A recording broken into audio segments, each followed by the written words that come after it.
할렐루야. 우리 함께 한번 기도드리고 예배 시작하도록 하십시다. 고마우신 주님 감사합니다. 오늘 이 시간 저희들이 모여 하나님 앞에 예배합니다. 하늘 문을 여시고 성령을 부어주시사 우리의 가슴이 뜨겁게 하옵소서. 오늘 이 시간 사정상 대면 예배에 참석 못한 채 집에서 온라인으로 예배드리는 성도님들을 권고하여 주시사 그곳에서도 넘치는 은혜를 부어 주옵소서. 감사함을 드리오며 예수님의 이름으로 기도하옵나이다. 아멘. 우리 찬송가 349장을 부르도록 하십시다.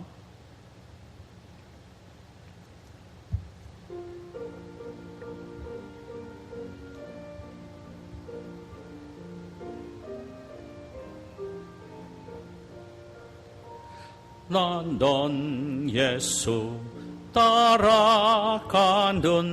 십자가 군사라. 주 이름 정언하기를 왜 주저하리요. 다른 군사 피 흘리며 나가서 싸울 때 나 혼자 편히 앉아서 바라만 보리요. 다른 사람 어찌든지 나 주님의 용사되리. 나는 주의 군사 되고 충성을 맹세하여 내가 승리하기까지 주내로 싸우리. 주님의 용사된 내게 주의 일 맡기소서. 큰 싸움은 시작되어 용사를 부른다. 일어나 전쟁 마당에 다 어서 나가자. 거룩하신 주님 위해 싸우러 나가자. 주님의 권능 힘입어 다 이길 때까지. 다른 사람 어찌든지 나 주님의 용사되리. 나는 주의 군사 되고 충성을 맹세하여 내가 승리하기까지 주내로 싸우리. 주님의 용사된 내게 주의 일 맡기소서.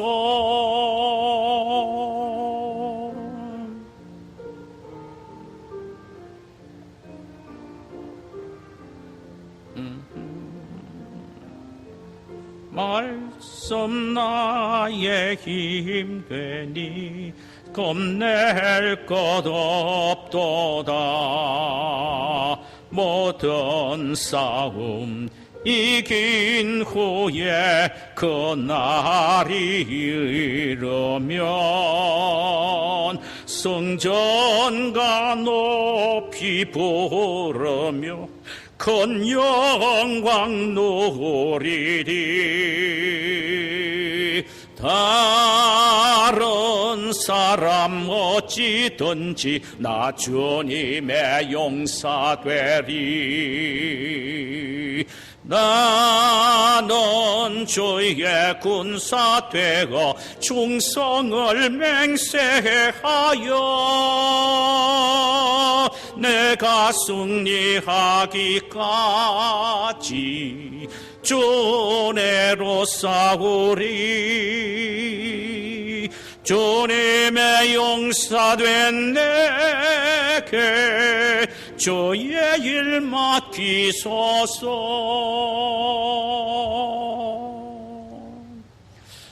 아멘. 우리 하나님의 말씀을 함께 보실까요? 구약성경 아모스서, 호세아 다음에 요엘 다음에 아모스입니다. 아모스 4장 1절에서 5절까지의 말씀을 우리 함께 교독하도록 하십시다. 사마리아의 산에 있는 바산의 암소들아, 이 말을 들으라. 너희는 힘없는 자를 학대하며 가난한 자를 압제하며 가장에게 이르기를 술을 가져다가 우리에게 마시게 하라 하는도다. 주 여호와께서 자기 거룩함을 두고 맹세하시되 때가 너희에게 이른지라 사람이 갈고리로 너희를 끌어가며 낚시로 너희 남은 자들도 그리하리라. 너희가 성 무너진 데를 통하여 각기 앞으로 바로 나가서 하르몬에 던져지리라. 여호와의 말씀이니라. 너희는 베델에 가서 범죄하며 길갈에 가서 죄를 더하며 아침마다 너희의 희생을 3일마다 너희의 11조를 드리며 누룩 넣은 것을 불살라 순제로 드리며 낙헌제를 소리내어 선포하려무나. 이스라엘 자손들아, 이것이 너희가 기뻐하는 바니라. 주 여호와의 말씀이니라. 할렐루야. 감사합니다. 오늘 우리가 함께 나누고자 하는 말씀의 제목은 돌아오지 않는 이스라엘이라는 제목입니다. 본문은 아모스서 4장 1절에서 5절 사이의 말씀입니다. 인간은 누구든지 불완전하기 때문에 인생을 살아가다 보면은 또 고의적이든 고의적이지 않든 죄를 범하고 잘못을 저지릅니다. 그러나 중요한 것은 자신의 잘못과 죄를 깨닫고 돌이키는 이것입니다. 하나님은 이스라엘 백성들에게 그들의 잘못을 깨닫고 그들의 죄에서 돌이키기를 원하셔서 선지자들을 보내어서 그들의 입을 통하여 수많은 회개와 돌이킴의 메시지를 증거하게 하셨으나 그들은 듣고도 돌아오지 않았습니다. 이것이 그들에게 큰 문제였습니다. 본장되는 아모스 4장에 보면은 하나님은 이스라엘 백성들이 돌아오지 않는 것을 보시면서 탄식하는 모습이 나옵니다. 4장의 구조를 보면은 세 가지로 우리가 나눌 수가 있습니다. 1절과 5절에는 먼저 이스라엘의 지도층, 즉 부유층자들의 죄악상과 그 심판에 대한 하나님의 경고를 말씀하셨고, 그 다음에 6절에서 11절에는 하나님께서 경고하시되 강력하게 경고하셨는데도 불구하고 돌아오지 않는 그들을 바라보시면서 하나님이 깨어지는 가슴으로 탄식하는 모습이 소개되고 있고, 12절과 13절에는 마지막 심판을 준비하라는 최후의 통첩의 말씀입니다. 먼저 돌이키지 않는 지도자들의 죄를 몇 가지 한번 생각해 보십시다. 1절과 5절 사이에죠. 첫째 하나는 윤리적인 죄입니다. 1절 보니까 사마리아 산에 있는 바산의 암소들아, 내 말을 들으라. 너희는 힘없는 자를 학대하며 가난한 자를 압제하며 가장에게 이르기를 술을 가져다가 우리에게 마시라 하라 하는도다. 예나 지금이나 부를 가지고 권력이 있는 사람들은 기득권 세력이라고 말하지요. 이런 사람들은 가난하고 헐벗은 소외계층의 사람보다는 훨씬 범죄를 크게 저지르고 나쁜 일을 자행하는 경우가 많지요. 오늘 본문에서도 하나님이 이스라엘 백성들의 기득권 세력을 향하여 그들의 죄악을 책망하십니다. 그런데 그들의 죄악을 책망하시면서 그들의 죄를 이상한 말로 표현을 하셨어요. 그것은 바로 바산의 암소들이라고 했습니다. 바산은 길르앗의 북부 지역으로 기름진 아주 목축업이 풍성한 지역입니다. 이곳에서 풀을 먹고 자라는 소는 기름지고 살찐 소들입니다. 그러니까 바산의 암소란 하나의 비유로 이스라엘의 가진 자, 그리고 그 가진 것도 물질뿐만 아니라 권력을 가지고서 가난하고 연약한 사람을 착취하는 바로 이런 기득권 세력들을 바로 바산의 암소라는 말로 표현을 하고 있습니다. 이들의 죄는 자신들이 가지고 있는 권력과 힘을 이용해서 가난한 사람을 압제하고 그들이 남은 것까지도 다 빼앗아서 착취하는 자들입니다. 거기에다가 좋은 술과 여자를 데리고 와서 자신들에게 바치라고 억압을 하고 있습니다. 그러니까 늘 주색으로 일관하면서 세상을 살아갔던 기득권층들이었습니다. 지도층이 이렇게 타락하니 나라는 저절로 망할 수밖에 없는 것이지요. 그래서 하나님의 심판을 자초하게 됩니다. 두 번째로 이 기득권 계층의 사람들의 죄악상은 바로 종교적인 죄였습니다. 4절과 5절에서 종교적인 죄에 대하여 이렇게 말씀합니다. 너희는 베델에 가서 범죄하며 길갈에 가서 죄를 더하여 아침마다 너희의 희생을 3일마다 너희의 11조를 누룩 없는 것을 불살라 순제를 드리며 낙헌제를 소리내어 선포하려무나 이스라엘 자손들아 이것이 너희가 기뻐하는 바니라 주 여호와의 말씀이니라 그랬습니다. 본구절은 부와 권력을 가진 소위 기득권층의 사람들의 종교적인 죄를 질타하는 말씀입니다. 그들은 베델과 길갈에 가서 우상을 섬김으로 죄를 더했다라고 했습니다. 베델은 원래 야곱이 형 에서의 눈을 피하여 삼촌 라반 집으로 도망가다가 피곤에 지쳐 쓰러져 잠자다가 꿈속에서 하나님을 만났던 역사적인 장소였습니다.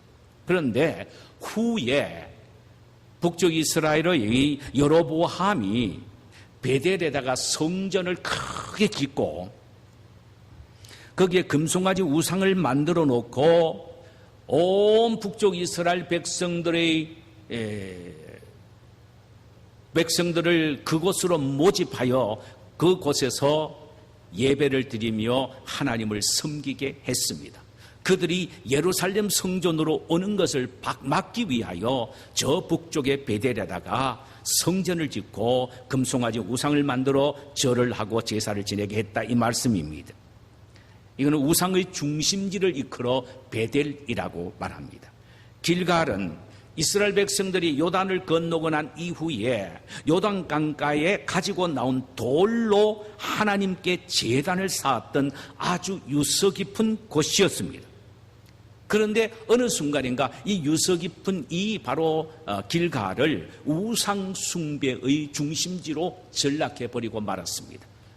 그리고 그들이 인생을 살아가다 힘들고 어려우면은요, 꼭 이 길갈에 와서 이곳에서 쌓아놓은 돌 제단에다가 절을 하며 그곳에서 출애굽시키고 요단을 건너게 하신 하나님을 그리며 그리워하고 있습니다. 우상의 소굴이 되어버리고 말았다 이 말입니다. 이들이 이곳에서 점점 우상을 섬기며 더욱더 죄를 더하게 되었다 이 말씀입니다. 뿐만 아닙니다. 그들은 아침마다 희생 제사를 드리고 3일 만에 11조를 드리고 순제를 드리고 낙헌제를 드렸다라고 했습니다. 제사 제도 가운데 화목제가 있습니다. 그 화목제 안에는 순제와 낙헌제와 서원제 이 세 가지 제사가 포함이 됩니다. 순제는 감사할 때 드리는 마음으로, 그러니까 감사의 마음으로 하나님 앞에 제사를 드리는 것을 말하고, 낙헌제는 즐거운 마음으로 자발적으로 하나님 앞에 제사를 드리는 것을 말하며, 그리고 서원제는 자신을 온전히 하나님께 드리겠다는 헌신의 마음으로 드리는 제사를 말합니다. 이스라엘 백성들은 아침마다 희생의 제사를 드리고 거기에다가 3일 만에 11조를 드리고 순제와 낙헌제와 그 다음에 또 서원제를 드렸던 것입니다. 여러분 보세요. 이렇게 열정적으로 제사를 드리고 열심히 제사를 드리고 참 부지런히 제사를 드리는 것이 뭐가 죄가 되겠습니까? 그런데 이것이 죄가 되었다라는 말입니다. 그 이유는 그들의 예배와 제사의 정신에서 이탈했기 때문입니다. 그들의 예배와 예물은 신령함이나 진정성이 없다라는 것입니다. 체면과 형식과 외식을 자랑하며 소리 높이며 우리가 하나님 앞에 예배 드린다, 제사 드린다, 하나님 앞에 11조를 드린다 하면서 소리를 치기를 좋아했다 이 말씀이에요. 그들은 신약시대 제사장들이 사람들에게 영광을 받으려고 회당과 길거리에서 기도하는 모습을 보였던 것 같이 자신들의 제사와 제물마저도 나팔을 불어 자랑하기를 좋아했습니다. 그들은 그들의 모든 행위를 사람에게 보이고자 했다는 말씀입니다. 아모스 선지자는 그들의 태도를 향하여 질책합니다. 그래 소리 내어서 한번 선포하려무나 이렇게 아주 조롱스럽게 조소를 했습니다. 이 말씀을 오늘 우리에게도 많은 도전을 줍니다. 우리의 예배의 정신을 한번 들여다 보아라는 의미입니다. 우리의 예배가 신령과 진정으로 드려지는 예배인지 하나님 앞에 드리는 예배인지 그저 예배를 드려야 되기 때문에 늘 습관적으로 형식적으로 드리는 예배인지 이 자리에 하나님을 만나고 성령의 은혜의 타치를 갈구하면서 하나님을 향하여 전심을 드리는 예배를 드리고 있는지 그것을 한번 보라는 것입니다. 그리고 우리의 드리는 모든 물질과 모든 것이 감사와 기쁨이 있는 진정한 마음으로 드리는 예물인지 깊이 한번 반성해 보라는 것입니다. 우리의 예배와 헌물이 순제처럼 감사로 드려지는 것인지 혹은 우리의 예배와 물질이 낙헌제처럼 기쁨으로 자발적으로 드리는 것인지 혹은 우리의 예배와 헌물이 하나님 앞에 온전히 내 자신을 드린다는 마음으로 아니 내 자신 전체를 먼저 드리는 서원제의 자세로 예배를 드리고 예물을 드리고 있는지 우리 스스로가 한번 반성해 보아야 한다는 말씀입니다. 여러분 우리 모두가 기억해야 될 것이 있습니다. 교회사를 통하여 보면은 그 시대의 영적인 상태는 예배에서 나타난다는 사실입니다. 예배는 그 시대를 바라보는 창이며 예배는 그 시대의 영적인 수준을 측정하는 온도계가 되는 것입니다. 이는 그 시대의 교회는 그 시대의 예배를 보면 알 수 있다는 말입니다. 우리가 지금까지 보아왔듯이 이스라엘의 멸망의 징조는 예배를 통하여 우리가 캐치할 수가 있다는 사실입니다.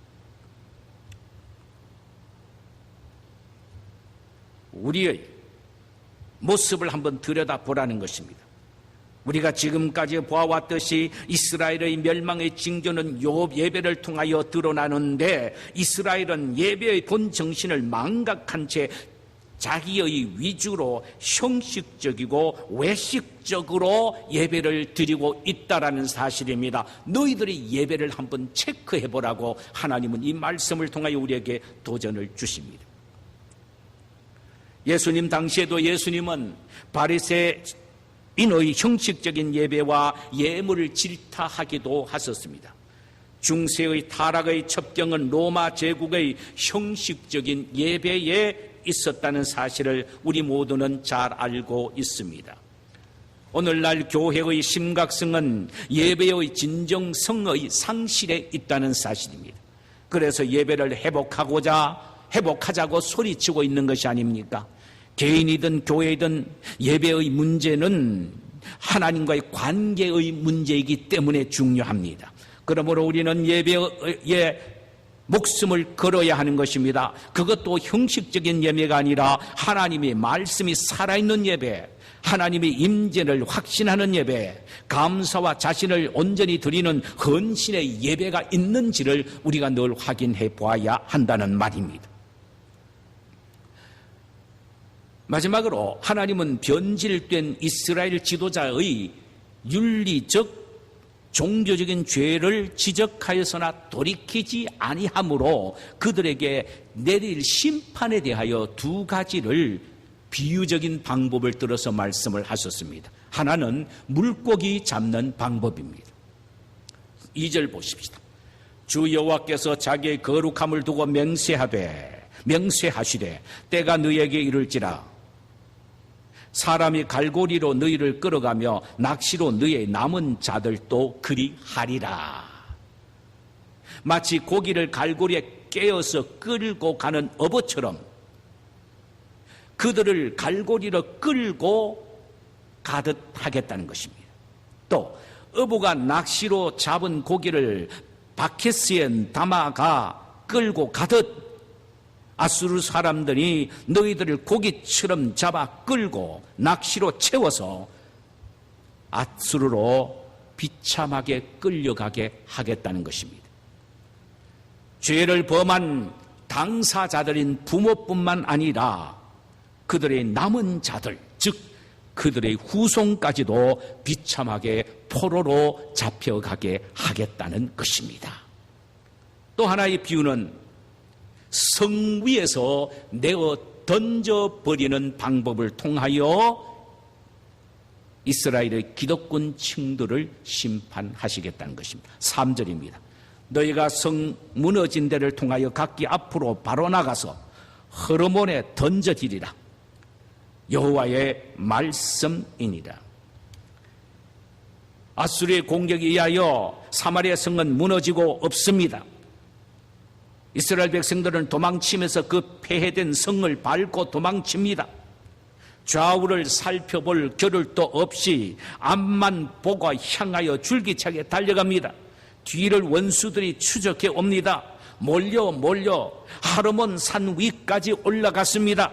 결국은 더 갈 곳이 없습니다. 밑에는 낭떠러집니다. 그때에 아수르 사람들이 와서, 병사들이 와서 그들을 집어서 저 낭떠러지로 던져버리게 될 것이란 말씀입니다. 이는 마치 산 위에서 아래로 던져지듯 완전히 아수르 병사들이 그들을 멸망시켜 버리겠다는 말씀입니다.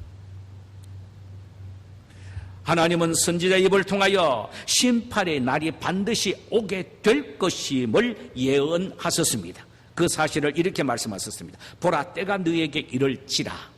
보라, 때가 너에게 이를지라. 이 때는 축복의 때가 아니라 심판의 때요 저주의 때인 것입니다. 이 부분을 시리 히브리어에서는 현재형으로 사용이 되어 있습니다. 영어 성경에 보면은 They are coming upon you 이렇게 되어 있습니다. 심판의 날이 지금 너희 위에 덮쳐지고 있다라는 말씀입니다. 기억하십시오. 우리가 죄를 범한다면 하나님의 심판은 우리 위에 달려오고 있다는 이 사실입니다. 그러므로 우리는 이것을 방지하기 위해서는 늘 죄악 앞에서 회개하여 하나님을 의지하며 하나님 앞에 무릎을 꿇어야 합니다. 그리하면 그 심판은 우리와는 상관이 없게 되는 것입니다. 여러분, 죄를 물리칠 수 있는 최고의 방법은 회개입니다. 회개만 하면 끝나는 것입니다. 그런데 이스라엘은 회개할 줄 모르기 때문에 이런 엄청난 심판이 그들에게 왔습니다. Days are coming upon you.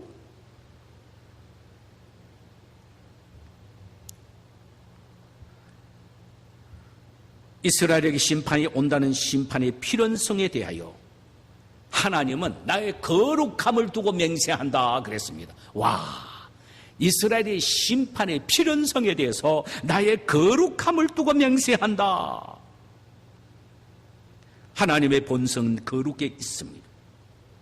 거룩하신 하나님이 죄악을 참아 보지 못하시기에 반드시 심판하게 되신다는 말씀입니다. 거룩성 때문입니다. 거룩하기 때문에 심판하시는 거예요. 의로우시기 때문에 심판하시는 거예요. 우리 이 시간 마지막 결론적으로 생각해 볼 것은 우리의 윤리성을 한번 반성해 보십시다. 이스라엘의 기득권자들처럼 자기만을 착취하기 위하여 혈안이 되어 있는 모습을 볼 때 우리는 어떠냐라는 말씀입니다. 우리의 윤리성을 한번 반성해 보아야 합니다. 가난하고 헐벗고 굶주린 사람을 불쌍히 여기는 마음, 함께 나누는 마음을 가지고 있는 이 윤리성을 한번 생각해 보아야 합니다. 또 우리는 영적인 면을 한번 생각해 보아야 합니다. 우리의 예배가 신령과 진정이 있는 예배인지, 그렇지 않으면은 빈 껍데기만 있은 채 열심만 있는 것인지, 열심만 있다는 것은 형식적이고 외식적이고 자기 자랑만 드러내려고 하는 열정을 말합니다. 잠언서 19장 2절에 보면은 지식이 없는 소원은 선하지 못하고 발이 급한 사람은 잘못 가느니라. 자, 지식이 없는 소원이란 말은 옛 성경에는 열심을 말합니다. 지식이 없는 열심은 선하지 못한다. 왜? 영적인 능력과 영적인 신령함이 결여된 외적인 열심만 가지고 있으면 형식과 외식에 빠지기 쉽기 때문입니다. 진정한 예배, 참된 헌물이 무엇인지를 알고 우리는 온전히 신령과 진정으로 예배를 드려야 될 뿐만 아니라 감사하는 마음으로 내 자신을 함께 드리는 심령으로 헌물을 드려야 합니다. 신령과 진정의 예배, 감사와 자발적인 기쁨으로 드리는 헌물은 하나님이 기뻐 받으시는 예배이며 헌물입니다. 할렐루야. 우리 이 시간에 찬송 한 장 부르실까요? 182장을 부르십시다. 찬송가 182장.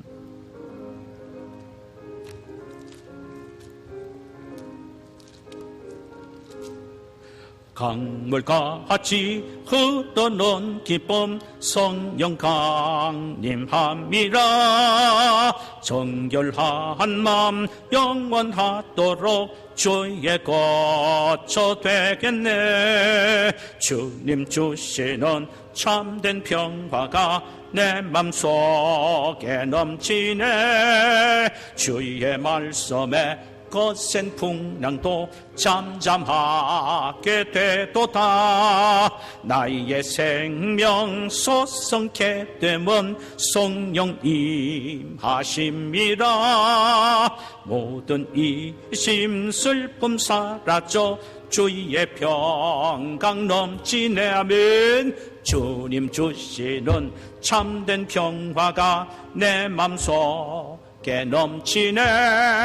주의 말씀에 거센 풍랑도 잠잠하게 되도다. 하늘에서 단비 내리고 햇빛 찬란함같이 우리 마음에 성령 임하니 주님 보내심이라면. 주님 주시는 참된 평화가 내 맘속에 넘치네. 주의 말씀에 거센 풍랑도 잠잠하게 되도다. 생명신에 넘쳐 흘러서 마른 광야 적시니 의의 열매 물어 익어서 추수를 기다리네. 아멘. 주님 주시는 참된 평화가 내 맘속에 넘치네. 주의 말씀에 거센 풍랑도 잠잠하게 되도다. 놀라우신 주의 은혜로 그의 얼굴 뵙겠네. 평화로운 안식처에서 영원토록 쉬겠네. 아멘. 주님 주시는 참된 평화가 내 맘속에 넘치네. 거센 풍랑 말씀 풍랑도 잠잠하게 되도다. 제가 한번 기도드리고 그리고 우리 모두 한 음성으로 한번 기도드리고 개별적으로 가시기를 바랍니다. 고마우신 아버지, 우리의 귀가 복되고 우리의 마음이 복되게 하옵소서. 참 이스라엘의 고관 백작들은 너무나도 미련했습니다. 그들이 가지고 있는 것, 그거로 만족하지 못한 채 더 갖고 빼앗으려고 노력한 그들의 타락된 윤리의식, 그리고 하나님 앞에 부지런히 11조도 드리고 속건제도 드리고 수은제도 드리고 또한 헌신의 마음으로 드리는 예물도 드렸으나 그들은 형식적이고 외식적이며 자기 자신을 드러내기 위하여 소리치는 행위들이었습니다. 하나님은 그들을 그대로 참지 못하시고 마지막 최후 통첩으로 메시지를 아모스를 통하여 전하게 하셨으나 그들은 돌아오지 않습니다.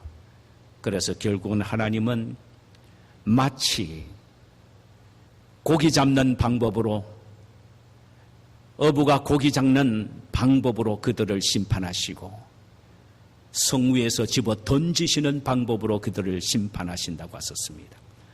주여, 이 말씀을 우리가 보면서 하나님의 자녀인 우리의 윤리의식을 한번 생각해 보게 하옵시고 그저 하나님이 주신 것에 감사하며 헐벗고 가난하고 굶주린 자들에게 사랑의 손을 뻗칠 수 있는 우리가 되게 하옵시고, 아버지 하나님, 하나님 앞에 예배를 드리고 예물을 드리고 할 때 참으로 신령과 진정의 마음으로 참으로 이런 예물과 예배를 드리는 저희들 되게 하옵시되, 우리에게 형식적인 모습들은 잔재까지로 뿌리째 뽑아 주시옵소서.